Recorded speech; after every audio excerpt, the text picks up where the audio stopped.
परिणाम कर्म का। एक बार एक चोर एक महात्मा के यहाँ पहुँचा। जैसे ही वह महात्मा के सामने आया, उसने उन्हें प्रणाम किया और कहा, गुरुजी, मैं एक चोर हूँ। मैं अपनी चोरी की आदत छोड़ना चाहता हूँ। कृपया मुझे आशीर्वाद दें ताकि मैं यह काम छोड़ सकूं। चोर की बातें सुन महात्मा ने शीघ्र ही जवाब दिया, अगर तुम चोरी की आदत नहीं छोड़ सकते हो तो एक काम अवश्य करो।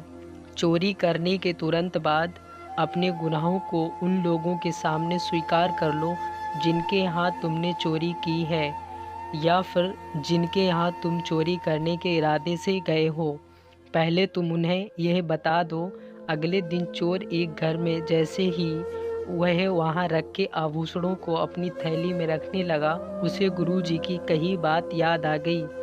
उसने मन में सोचा, अगर मैं चोरी करता हूँ और फिर घर के मालिक को बताता हूँ तो वे तुरंत ही मुझे पुलिस के हवाले कर देंगे। पुलिस मुझे पीटेगी और जेल में डाल देगी। यह सब विचार उसके मन में आया तो उसने अपना मन बदल लिया और चोरी किए बिना ही उस घर से वापस चला आया।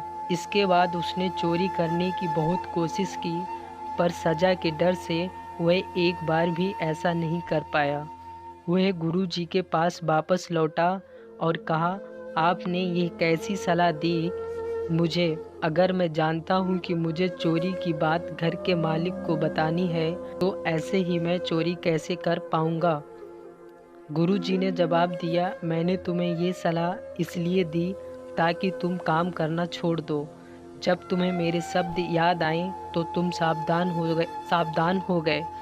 तुम जान गए कि तुम्हारे कर्म अगर ऐसे ही रहे तो इसकी सज़ा भी हो सकती है। इसने तुम्हें अपराध करने से बचाने में सहायता की है। हमेशा अपने किए गए कर्मों के परिणाम के बारे में सचेत रहना चाहिए।